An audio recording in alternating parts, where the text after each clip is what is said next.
2026 3 March વર્ષનું પહેલું ચંદ્રગ્રહણ બની રહ્યું છે। આ દિવસે આ 7 રાશિના જાતકોને રહેવું સાવધાન।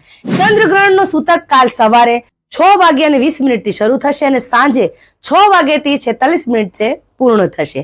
આ સમયમાં પૂજા પાઠ અથવા કોઈ પણ શુભ કાર્ય ન કરવા જોઈએ, કારણ કે આ સમયમાં શુભ કાર્ય વર્જિત માનવામાં આવે છે। ચંદ્રગ્રહણ સિંહ રાશિમાં પ્રવેશ કરી રહ્યું છે, જેના કારણે સિંહ રાશિના જાતકોને ઇમોશનલી મેન્ટલી પ્રભાવ પડી શકે છે। આર્થિક સ્થિતિમાં ખરાબ પ્રભાવ પડી શકે છે। તમારી ફેમિલી અથવા ફ્રેન્ડ સર્કલમાં વાદ વિવાદ થઈ શકે છે।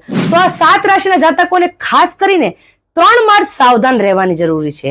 એ જાણતા પહેલા વિડીયોને વધુમાં વધુ આ રાશિના જાતકોને શેર જરૂર કરી દેજો અને એમાંથી તમારી કોઈ પણ રાશિ આવતી હોય તો મને કમેન્ટમાં જરૂર જણાવી દેજો।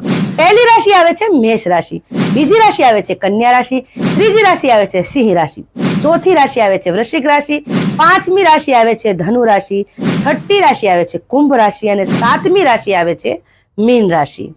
જય માતાજી।